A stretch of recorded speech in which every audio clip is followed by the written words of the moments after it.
Good morning, noon, evening, or night, depending when you're watching this video. My name is Alegende and welcome to the last video of 2018. Yes, so 2018 was an interesting year. A lot of things happened in World of Tanks, etc, etc. You may watch all the drama about the preferential tanks, Polish Tech 3 and even more OP premiums. I wanted to make this last video of 2018 a special one, which in many cases is me just rambling about the future of my channel in very bad English. But I think it's suitable since there are some big reveals uncovered about World of Tanks this last month. Both good and bad things. It was a real rollercoaster of emotions and we've got a lot to talk about. In the meantime, enjoy this grand battle replay in the background. So let's start off with the video uploaded by Quickybaby, who asked the question, is World of Tanks dying? A very prominent video about how the active player base in World of Tanks is declining, especially after all the pay to win aspects like OP premiums and the current matchmaker. He also follows it up by a feedback video telling Wargaming what to fix. Excellent videos. If you somehow haven't watched yet, please do. Both are linked in this video's description. My opinion on these videos are pretty much accommodating. He does focus more on the new player experience and not the general big point. Not weird, since he has created a free-to-play account to test the state of the game for those kind of players. He didn't really come with a lot of groundbreaking advices, since they already have been made by some other community contributors, well, ex-community contributors. But I agree with all the improvements Quickybaby suggested. However, what really stuck with me is that it's fully confirmed that the player base is in fact declining, and this relieved me somehow. Now, I thought that I stopped taking this game serious about 2 years ago, since they introduced the buffed Type 5 and the Scorpion G, the first OP premium. However, I always kept a very close eye on my statistics and performances in game, what led to the point that I got 3000 WN8 in March this year, which I never reached again.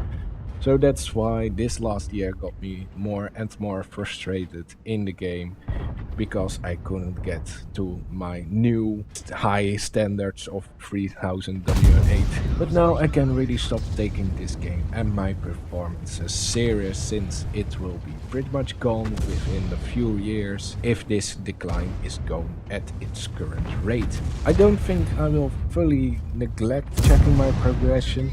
I will keep track of my WN8, but now when I see that my performance is more like 1300 WN8, which is quite low for my standards, I think, okay, I had a bad day or I had a bad time. Which beforehand was a lot more disappointment in myself and increased sadness over longer periods of time. So fuck, but not fully my statistics, and let's enjoy the game for how long it's still possible, especially when you think that it's only getting worse.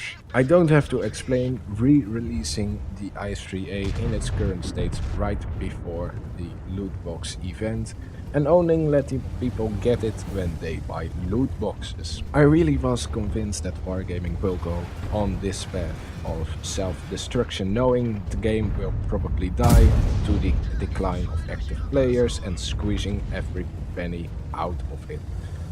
But then the What's Coming in 2019 article, which summarized the announcement from Wargaming Fest, had arrived. And holy shit, that was the last thing I expected from Wargaming. They pretty much addressing some major problems which they want to work on. Let's get a quick look at the points they make. So at first, premium ammo rebalancing. Basically, they want to reduce the damage of gold rounds by 25 to 30%, depending on caliber. Well, I'm not really complaining, but that also means that you have to rebalance pretty much all the tanks all around this new feature, and that really has to be proven possible. because it's a hell of a job, and we know that Wargaming isn't that keen on rebalancing or balance in general. Then the matchmaking. They want to introduce more templates in the matchmaking. Well, fucking finally a change in that, I guess. It's fine by me. I'm really curious how it works out. But if it's wrong again, I don't want to wait another 1.5 years to get it fixed. Then return of Frontline for 1 week a month for the follow-up 10 months. Oh hell yeah, it was a really great game mode. And they really do it in such a way that you are not going to overplay it and get sick of it due to the lack of map variety. Then vehicle rebalances. They want to rebalance the E100 IS4 Leopard 1, STB1 and Krangwagen as the first step of rebalancing, I guess pretty much all tier 10s and maybe more. I don't really know. But it's a good thing to do. Not really sure if every tank's needed.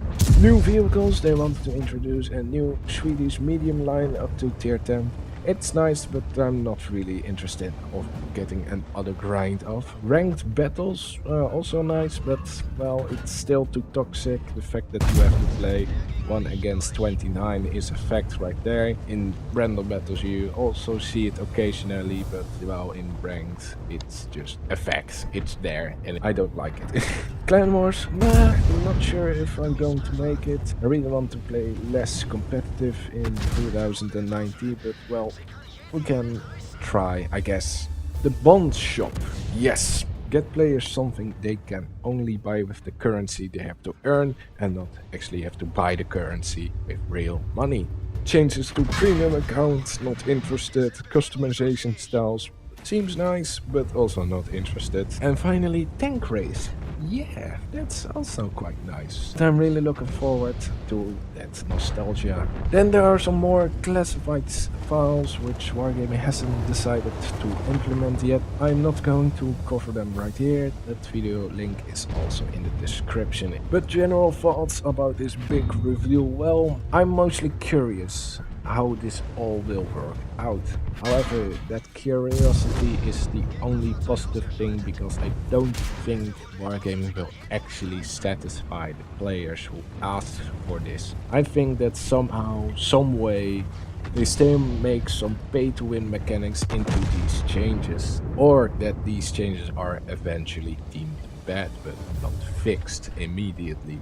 Just like with the matchmaker, where it first seems like a great idea, but already after a month it was debunked, and after that Wargaming took 1 year to acknowledge the problem in the first place and another year probably to fix it, because the template was leading to some big profit due to gold spam and forcing to free XP towards tier 10 vehicles.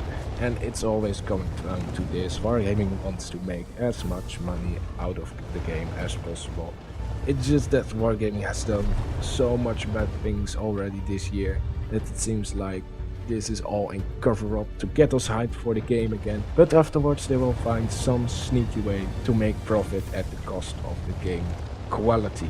After the preferential premium tank drama half a year ago, I really thought from now on Wargaming really has to stop making mistakes like this, especially now they've got the attention of the large audience, which revolted against the preferential matchmaking being completely removed. But then the summer sales came, with reintroducing some OP premiums in the shop again. The Polish Tech 3, in which you have to free XP every tank because stock there are pretty much unplayable. And then this loot box I3A combination. With this I wanted to say that I already lost all faith in Wargaming getting this game fixed. No matter how many promises they make right now, they are already too late. So what is actually going to happen on a personal level with my World of Tanks activity and this channel? Last time I spoke about this in my 100th video around 5 months ago. I haven't really got a complete other view on the future of this channel. The only thing that I thought that my save footage would be used up around now. But it seems that the weekly upload can continue around April or May before it reached a major gap in my recording footage since the update 1.0 or 1.0.1. I mean, somewhere in May this last year. I'm not going to quit World of Tanks even if I made it sound like that. There are still a couple of things that keeps me playing. One minor thing is my grind to the last tier 10 tanks, which I wanted to play, and with the introduction of the wheeled vehicles, which also seems interesting. And one major thing, and that has to be the clan and its community, which I'm part of. It's just really nice, this group of friends in which of some of them I actually met in real life. That's why I wanted to have the following New Year's resolution. I want to play World of Tanks for fun and relaxation, not for high performances and frustrations which accompanies that. My vision has to be shifted to view World of Tanks more like a board game or a card game, where you are at the mercy of the dice or draw of the cards. And World of Tanks is really like those games with the amount of RNG in it. There will still be moments where I feel, well, god damn it, really? Really? The worst outcome again? But not so much over dramatic and loud, just like I do in those board and card games with friends and family. Okay, sometimes I will get loud, but it just comes down that I want to enjoy the game for as long as possible with the friends and other clan members that I have currently in the game. Just have some fun in platoons, fun in strongholds, etc, etc. Still some seriousness in those clan members, but in general I really have to view World of Tanks as an relaxing hobby instead of an even more frustrating hobby, which enlarges the frustration which I already have in real life.